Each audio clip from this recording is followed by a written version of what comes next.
Hello, everyone. What is shaking and bacon? Welcome to Americans Learn. Please be sure to like, comment, share, and subscribe to our YouTube channel. And today, we're going to the land of Germania.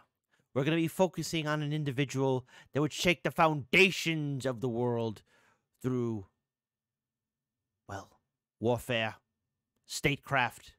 It's a German leader we'll be speaking about. His name is Frederick the Great. And we'll be talking about Frederick the Great. It's from the YouTube channel Extra History. So please be sure to give them a follow. The original link to the YouTube video will be in the description box below. Now, when it comes down to talking about individuals who have shaken the foundations of the world, I think it's important that all of us listen up, pay attention, and hear his story. And this first video is titled, His Monstrous Father, Frederick the Great, #1, Extra History. So, without further ado, since I'm in charge of the ones and twos, let's get ready to get our learn on and find out about the origins of Frederick the Great. Fortress of Kustrin, Brandenburg, November 6th, 1730. Frederick, Crown Prince of Brandenburg, Prussia, looks through the bars of his cell windows as soldiers lead his companion, Hans Hermann von Katte, to the Mound of Sand. Katte is more than his friend. He's the 18-year-old Frederick's confidant, his protector, and some say his lover. Oh and he goodness. had tried to save Frederick from his father, the King of Prussia. And Katte would pay. "Please forgive me, dear Katte," Frederick yells in French, the language they both prefer. "In God's name, forgive me." "There's nothing to forgive," Katte answers in the same language. "I'd die for you with joy in my heart." The headsman steps up, revealing his axe. Frederick doesn't want to watch, but two soldiers, acting on his father's orders, grab hold of him and Oh press my his face to goodness. the bars. He screams, he fights, the axe raises over Katte's bare neck, and mercifully, the boy who would become Prussia's greatest king faints before he sees it fall.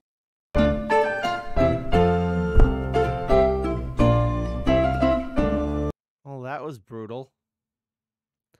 But then again, history is very brutal. The world is brutal and unforgiving. Thanks so much to HelloFresh for continuing to help us bring history to the table. Hey everyone, as you can probably tell already, Frederick the Great's childhood was a horror show of abuse and homophobic bullying by his father. So with today's episode, viewer discretion is advised. Frederick the Great is one of the most dynamic monarchs of the 18th century. Inheriting a fractured piece of the Holy Roman Empire, a place so minor, its monarch was called King in Prussia rather than King of Prussia. He expanded it to a major power. Known as a soldier and a philosopher, his reign simultaneously encompassed refinement and brutality, demonstrating both the splendor and slaughter of the Enlightenment. Yet his first battle was not against the Habsburgs or France, but rather his own dad.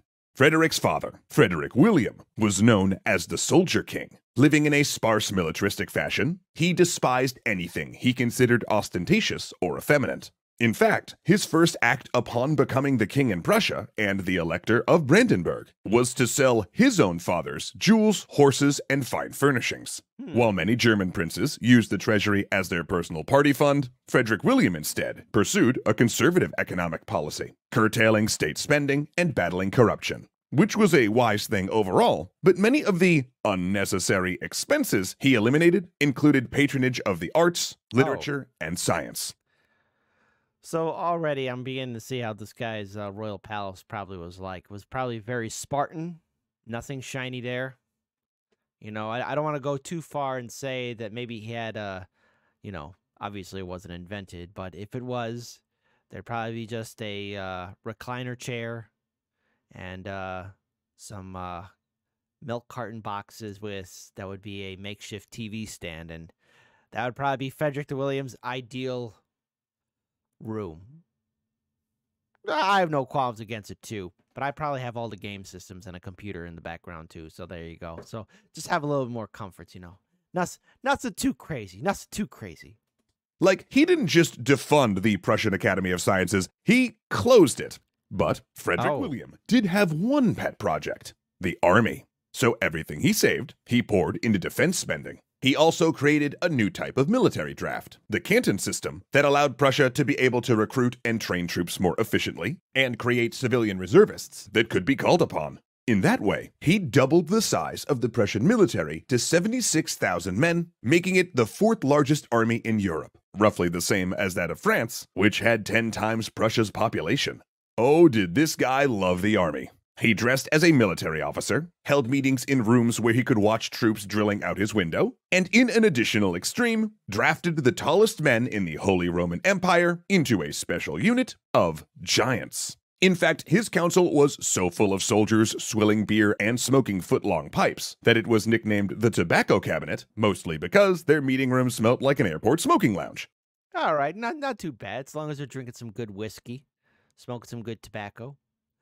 See, seems pretty chill, save for the fact that Frederick William was pretty much an abusive father, but, ignoring that part, I think it'd be pretty cool to hang out, just to be in the tobacco room. Hey, you got any good tobacco? Yeah, got some booze? All right, awesome.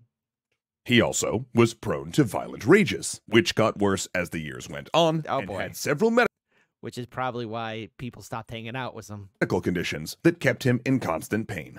In other words, Frederick William projected an air of hypermasculinity, Calvinist piety, and frugal financial habits. And naturally, he wanted his eldest surviving son Frederick, nicknamed Fritz, to grow up to be just like him, a hyper-virile religious soldier king, to use the great instrument of Prussian military power that he'd created.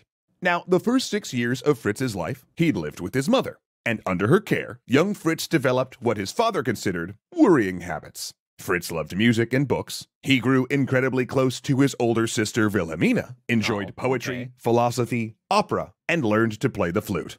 Worse than that, it was the transverse flute, recently invented in France. Oh, Frederick William hated France, and was known to fly into a rage if the country was even mentioned. The French, he said, were decadent and effeminate. So imagine his consternation when Fritz, who was tutored in French and German simultaneously, took to French as his first language and struggled with his native German.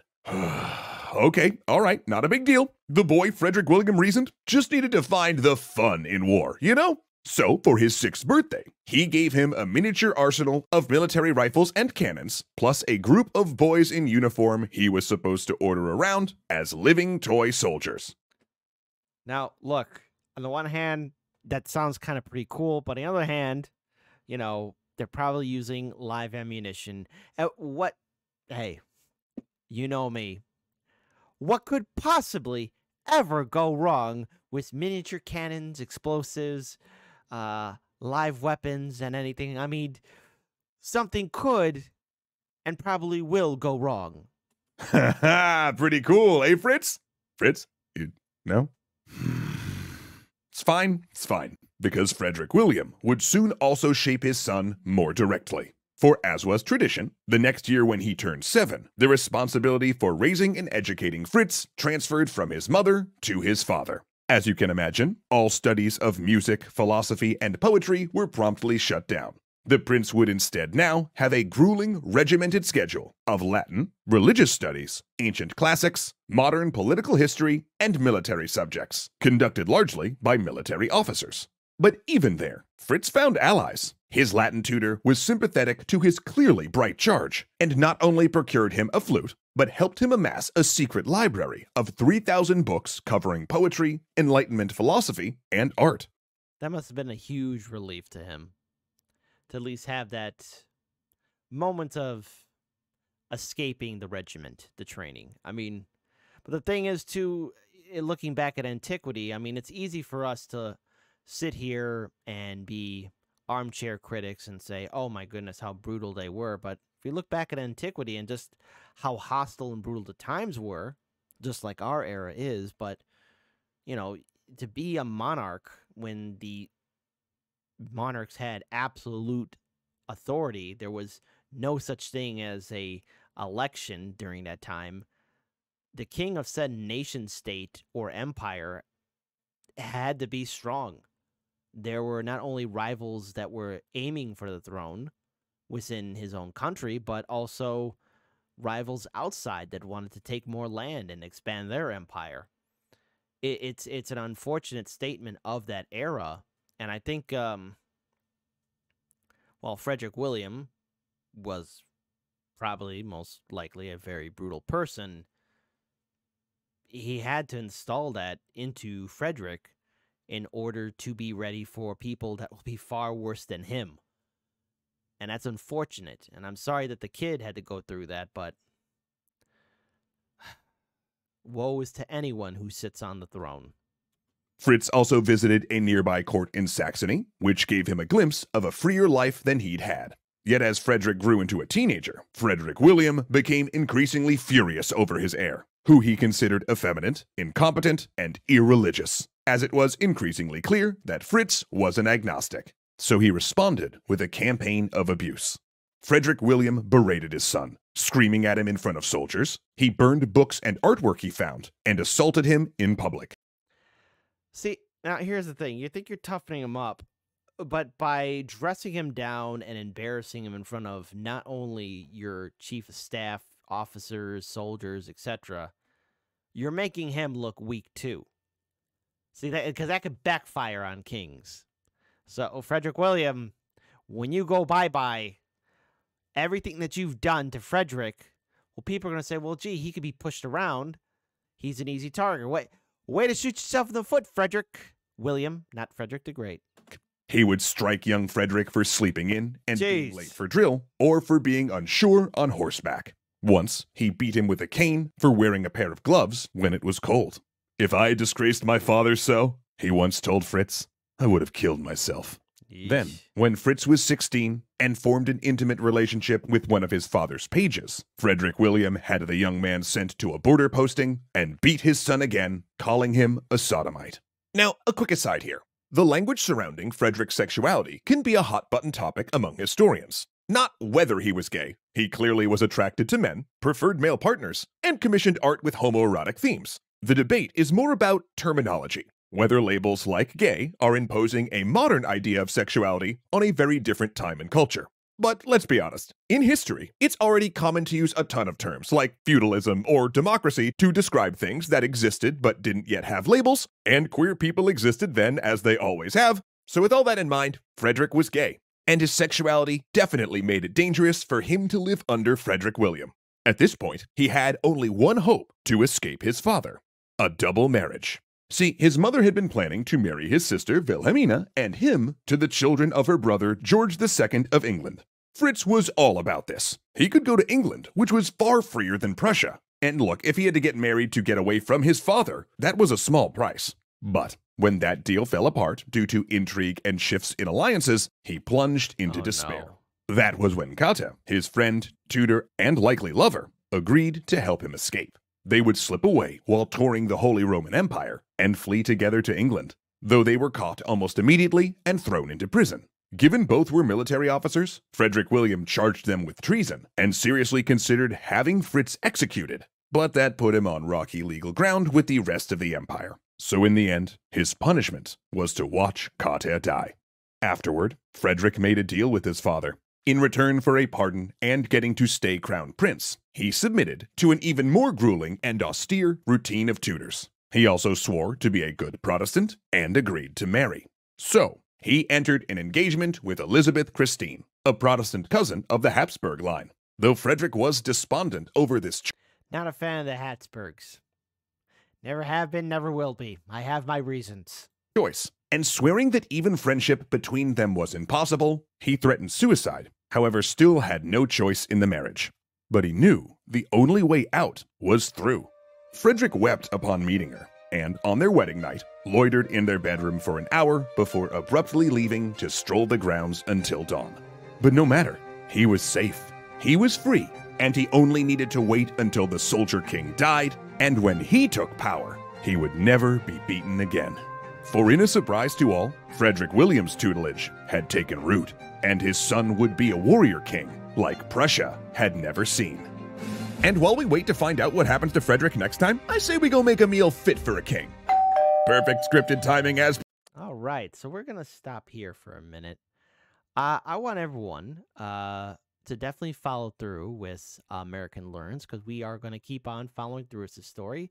and definitely see what happens to Frederick the Great. Now, I was unaware, and this is rather, again, kind of surprising, of the abuse that Frederick the Great took from his father. Um, I could see with the current political environment the reasons behind Frederick the William being so tyrannical. You know, you're obviously the German states at the time were broken apart. The Holy Roman Empire was gone, broken.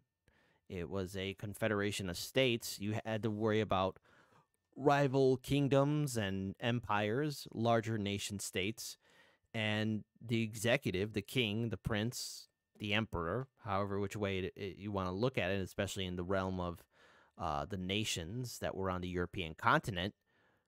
You had to be a strong leader. You could not show signs of weakness. And, you know, the world then was a lot different than the world now. And no one should go through that abuse at all. And I truly do feel sorry for the young Frederick the Great for what he had to endure. But perhaps through that, he can become a better person. Hopefully. I'm not too familiar with Frederick the Great, but I invite all of you to join us here at Americans Learn so that we can learn more about who he is and maybe learn how to improve ourselves as well along the way. And by the way, hey, treat each other nice, with respect, understanding, and compassion. It goes a lot farther than violence. As always, this has been Americans Learns. Please take good care of yourselves. Peace. And we'll continue on with this adventure with Frederick the Great next time. Take care. I'm out of here.